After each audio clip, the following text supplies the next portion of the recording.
Hello, dear viewers. I'm George from Ireland. Here I am on Great Portland Street in London. And behind me, you can see the site where James Boswell lived in the late 18th century. You see the blue plaque there. Now, unfortunately, it's not the original building. It was demolished and something was rebuilt on the site in the early 19th century. So I'm not very motivated to add greatly to the remarks I made about him when I filmed outside his house in Edinburgh. So he's best known for being more or less the amanuensis of Dr. Johnson. James Boswell was born in Edinburgh in 1740 in a close, that's to say, like a lane around the corner from the Scottish Parliament. Of course, the Scottish Parliament was no longer sitting at that time because the Act of Union had taken place in 1707. England and Wales had merged their parliament with Scotland, but it was meeting here at Westminster. The United Kingdom had been formed. So Boswell's father was a judge, and indeed he was a laird. Now, laird, I know it sounds like the Scots pronunciation of lord, but it's not equivalent to the title lord. It's some sort of minor landowner. So they were landed gentry, but living in Edinburgh. Laird of Auchinleck, which is a tiny town in southern Scotland. There was Claude Auchinleck, that head of the Indian Army, much later. Obviously his name came from there too.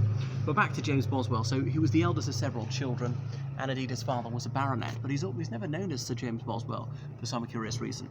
So he's brought up in the Church of Scotland, and his parents were on the Hanoverian side, which can't be assumed, because remember, when he was little, there was the Jacobite rebellion.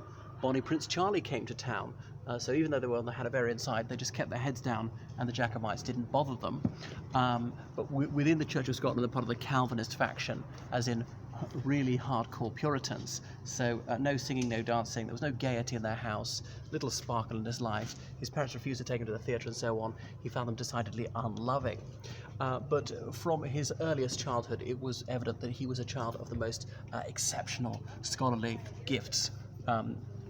So starting to learn Latin at the age of 5, learning English. You might say, well, what else would he speak? There's also Scots. I don't just mean speaking English with a mild Scots accent, as in, certainly in the 18th century, it was decidedly different. Is it a dialect? Is it a language? To this day, some people insist it's a language. Now, if you read Scots rather than hear it, as a native Anglophone, you can understand almost all of it. There's the occasional word which is not part of standard English, which you just wouldn't know unless you know a bit of Scots. I spent 6 years in Scotland, and even I find it difficult sometimes. So a lot of people in Scotland could speak Scots and could not speak English. Obviously, he spoke both. And then Latin, dipping into French and German, obviously ancient Greek as well. So he seemed to have suffered from melancholia, sometimes been very down at the dumps, couldn't motivate himself to do anything, couldn't derive satisfaction even from his favourite activities. But he sent to the countryside for a while, and this cheered him up. He could be painfully timid at times, but later he became more gregarious.